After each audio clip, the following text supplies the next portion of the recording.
할렐루야. 아멘. 웃어주세요. 네, 할렐루야. 아멘.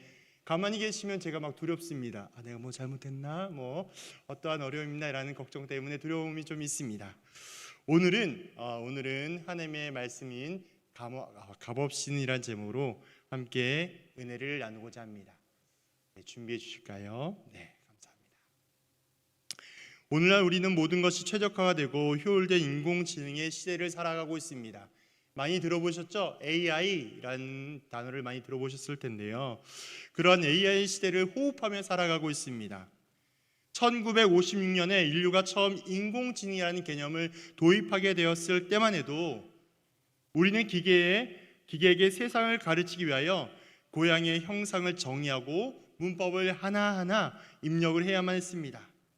이 모든 일련의 과정들은 인간의 유한한 지식으로 하나님의 창조 세계를 도전하고 통제하려던 시도로 보여집니다.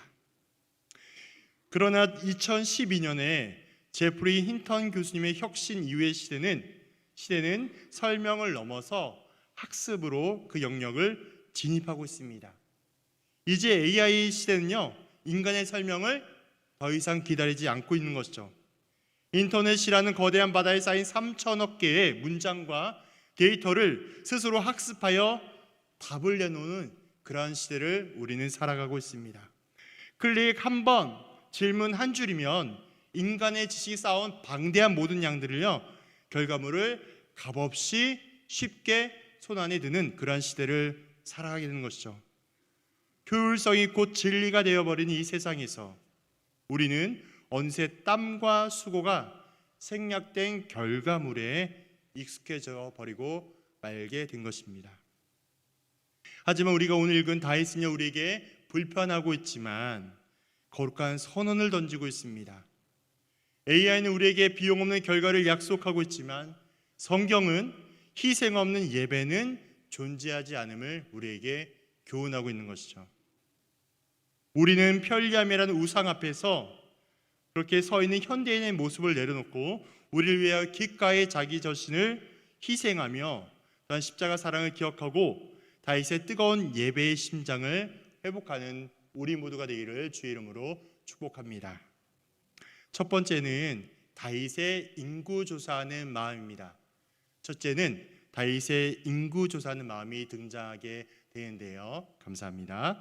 오늘의 본문의 비극은요, 다윗 왕의 인구조사로부터 출발합니다. 우리가 읽지 않았지만 사무엘하 24장 1절에 오면 해당되는 구절이 등장하게 되죠.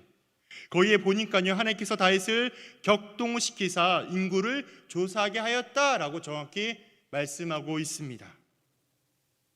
이러한 장면은요, 왕이 자기 자신의 나라를 군사력과 인구 현황을 파악하는 것으로서 지극히 일반적이거나 당연한 모습처럼 보여지기도 합니다. 그런데 하나님이 이 일을 통해서 진노하셨다라는 것을 성경을 통하여 발견합니다. 무엇이 문제였을까요? 조사를 하고 확인하고 내용을 담는 것이 무엇이 문제였을까요? 다윗 왕은요, 다윗은 산전수전을 다 겪으면서 이스라엘을 강대국으로 만든 성공한 리더였습니다. 그렇게 나라가 부강해지고요, 마음속에 하나님의 은혜가 지어지고 난 다음에 자기의 힘, 자신의 힘을 확인하고 싶은 욕망이 자리 잡고 있기 때문입니다. 내 힘이 어느 정도이지? 내가 어떤 정도의 능력을 갖고 있지라는 것을 확인하고 싶었던 것이죠. 우리는 치열한 경쟁 사회 속에서 끊임없이 나의 숫자를 확인하고자 합니다. 통장의 잔고와 아파트의 평수와 직장의 연봉과 SNS의 팔로우 숫자와 자녀의 성적까지 우리는 숫자에 집중하는 모습을 발견하게 되죠. 그러므로 우리는 무의식 중에 내가 이만큼 스펙을 쌓았으니 나는 이제 안전하다라는 것을 여기기도 합니다. 하지만 성경이 말하는 죄는 어떠합니까? 성경이 말하는 죄는 단순히 나쁜 행동을 뛰어넘어서요, 하나님이 계셔야 할 그 자리에 내가 믿는 데이터와 숫자를 올려놓는 것을 죄라고 말씀하고 있습니다. 다윗이 하나님보다 눈앞에 있는 눈에 보이는 숫자를 의지하며 믿게 될 때 어떠했을까요? 그 결과는 참담했습니다. 전염병이 돌아서 7만 명 이상이 죽었고요. 그토록 자랑하고 싶었던 군사력은요, 하나님의 재앙 앞에 아무런 힘도 쓰지 못하는 결과를 처절하게 직면하게 됩니다. 우리의 인생도 마찬가지죠. 우리가 분주하게 쌓아올린 스펙과 돈이 인생의 결정적인 위기 앞에 서게 될 때 아무런 해결책이 되지 못함을 발견하게 됩니다. 그때 우리는 비로소 자신의 무능력과 영적인 초라함을 보게 하는 것이죠. 우리는 지금까지 모든 것, 우리의 노력과 우리의 선택과 우리의 힘이 아님을 인정하며 고백해야 합니다. 오직 하나님의 은혜 가운데 하나님께서 이루어 주신 하나님의 능력임을 고백하는 우리 모두가 되기를 주님의 이름으로 축복합니다. 둘째는 타작마당의 재발견입니다. 다윗은요 자신의 교만으로 인하여서 죄 없는 백성들의 죽어가는 모습을 보게 됩니다. 본문에 있는 내용이죠. 그리고 하나님께 철저히 회개합니다. 주님, 이건 정말 제 잘못입니다. 제가 잘못 선택하였고요, 제가 정말로 죄를 지은 것 같습니다라고 고백합니다. 그리고 하나님을 향하여서 제가 욕심을 부리다 선을 넘었습니다. 이 백성들은 양떼일 뿐입니다. 차라리 저와 제 집안을 쳐 주십시오. 다윗 왕은요 자신이 성공한 그 자리에서 바로 왕이라는 타이틀을 내려놓고 하나님 없이는 아무것도 아닌 연약함을 정직하게 인정했습니다. 하나님을 회개한 다윗에게 갓 선지자를 통하여 살 길을 열어주게 된 것이죠. 그런데 재미난 장면이 등장합니다. 재미난 포인트가 있는데요, 그 장소가요 대단한 곳이 아니라는 거예요. 다시 말한다면 왕이라면, 한 나라의 왕이고 지도자고 또한 주목할 사람이라면 왕의 체면에 걸맞는 그러한 많은 사람이 왕을 볼 수 있도록 할 수 있으니 그럴듯한 그럴만한 장소여야 하는데도 불구하고 하나님은 다윗을 아라우나의 타작마당으로 이끌어 주십니다. 사랑하는 성도 여러분, 타작마당은 어떠한 장소입니까? 타작마당은 어떤 의미를 두고 있겠습니까? 타작마당은요 곡식의 껍질이 날리고요 땀 냄새가 나고 흙먼지가 진동하고 있는, 요즘 말로 하면 치열한 노동의 현장을 타작마당이라고 이야기합니다. 오늘날로 따지면 어디일까요? 야근이 쏟아지고 있는 사무실, 육아의 전쟁을 치르고 있는 거실, 취업 준비로 늘 고민하며 공부하고 있는 독서실이 바로 타작마당이라고 할 수 있겠습니다. 왜 하나님은 하필 그러한 장소, 거기에다가 예배하라고 말씀하며 지목하고 있을까요? 현대의 많은 크리스찬인들은 그렇게 고백하기도 합니다. 일하느라 바빠서 예배를 드릴 시간이 없습니다. 현실이 고달파서요 나의 영성과 나의 믿음이 메말라져 갑니다. 하지만 우리 하나님은 어떠할까요? 하나님은요 내가 땀 흘리는 그 일터, 네가 고민하며 아파하는 그 장소에서, 네가 치열하게 고민하고 있는 그 삶의 한복판에서 나를 만나기를, 거기에서 나를 만날 성소, 거룩한 장소가 되기를 요구하고 있다는 거예요. 우리는 골든아워의 영웅 이국종 교수님을 잘 기억합니다. 이국종 교수님과 팀원들은요 수많은 뉴스와 매체를 통하여 얼마나 노력하며 수고하는지를 우리는 너무나 잘 알고 있죠. 그들의 현장은 어떠할까요? 전쟁터와 똑같습니다. 헬기 프로펠러의 굉음소리, 환자의 터진 상처와 뿜어져 나오는 피냄새와 또한 현장들, 바닥에 뒹구는 피 묻은 거즈와 많은 옷가지들이 현장을 분명히 묘사합니다. 그리고 의료인들은 어떨까요? 중증 외상센터 의료인들은요 방사선 피복을 막기 위하여 30kg가 넘는 갑옷을 항상 입고 다니며 밥은커녕 화장실 갈 시간도 없이 쪽잠을 자며 사고와 현장을 감당해내는 그들의 수고를 우리는 보게 됩니다. 사랑하는 성도 여러분, 경제적인 논리로 따지자면 이러한 모습 어떠하겠습니까? 적자투성이이고 가장 비효율적인 현장이 바로 그러한 장면이 아니겠습니까?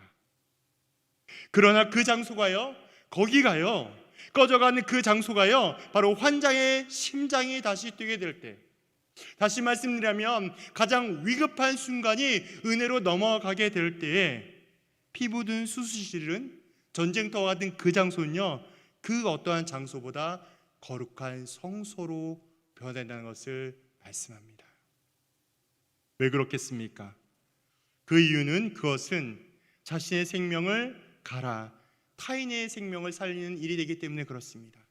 그 이유는 지극히 남을 향한 이타적인 삶을 오롯이 배우는 일이 되기 때문에 그렇습니다.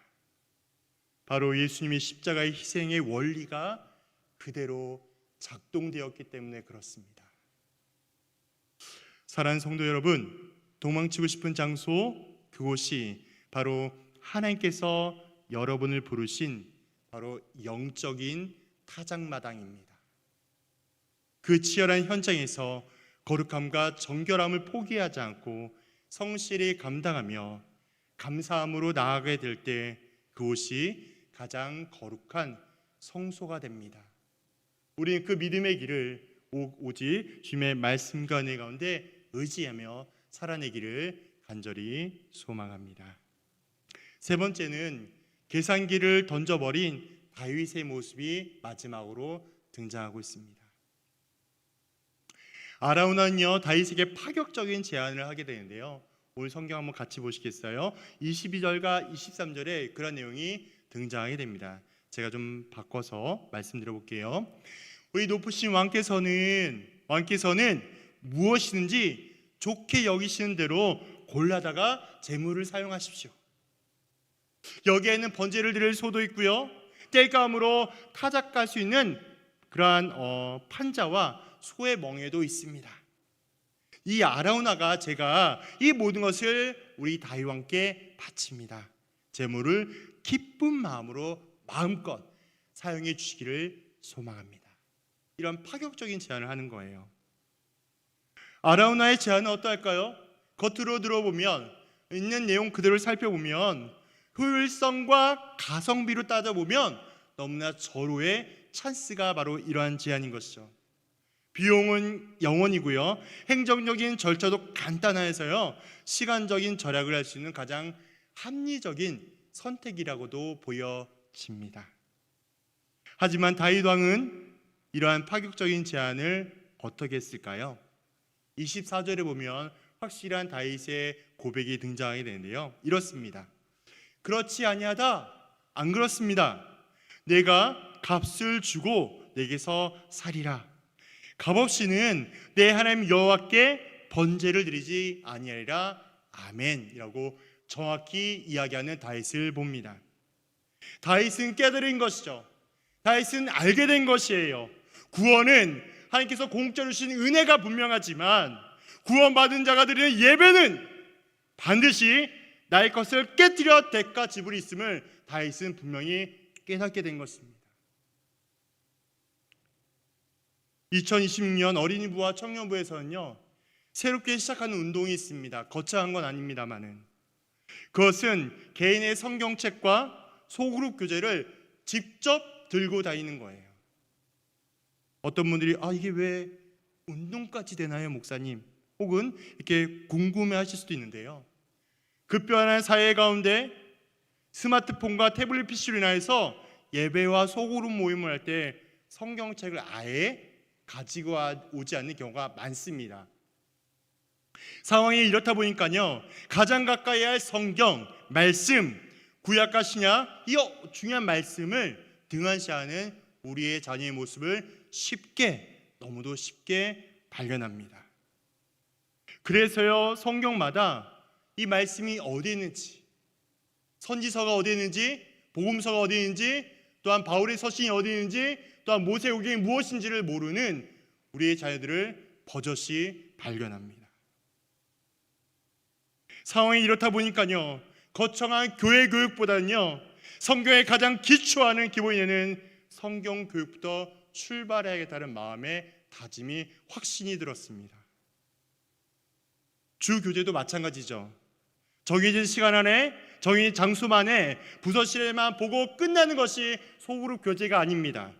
소그룹 교제를 선택해서 진행하는 목회자의 마음은 이 교제를 통해서 가정에서 함께 이루어가고 그 말씀의 능력이 주의 영광 가운데 함께 이루어지게 될 때 아이들은 말씀과 믿음으로 성장하는 것을 확신하기 때문에 그렇습니다. 그러므로 우리 아이들은요, 타작마당과 같은 주중의 삶에서 하나님의 은혜를 기억하며 또한 잊지 않게 하여 구체적인 방법으로 소그룹 교제를 함께 기억하고 나누는 것으로 집중하기를 원합니다. 물론 발전하는 미디어와 전자기기 자체를 부정하자는 것은 아닙니다. 다만 전자기계와 편리함이 우리의 절대 신앙과 견고한 믿음을 공격하고 거룩함과 경건함에 방해가 될 때 다시 돌아서야 합니다. 우리에게 자주 찾아오는 유혹하는 것, 신앙생활이 편리하면 편리해질수록 우리의 영적인 게으름과 나태함에 가까워지는 사실을 직면하게 됩니다. 이것이 우리 자녀들의 모습이 될 수 있다는 거예요. 끝으로 다윗은 은 50세겔이라는 정당 값을 치르고요, 번제와 화목제를 드리게 될 때 비로소 하나님께서 그 땅을 위한 기도를 들으시고 이스라엘에게 내리는 재앙을 그쳤다라며 25절에 정확히 말씀하고 있습니다. 이것은 다윗이 돈으로 하나님을 감동시켰다라는 그 정도의 의미가 아닌 것이죠. 이런 말씀의 의미는요, 죄에 대한 책임을 회피하지 않고 정직하게 대가를 지불하며 하나님은 다윗의 그 중심을 기쁘게 받으신 것입니다. 그러므로 우리의 온 열정과 정성을 다하여 예배와 소그룹 모임과 모임을 준비하며 사랑하셔야 됩니다. 하나님께서 그의 아들 피값으로 내어주신 이 교회를 통하여 예배와 말씀과 모임을 통하여 살아 역사하실 하나님의 은혜를 우리가 함께 경험해야 하는 것이 바로 그러한 의미가 있는 것이죠.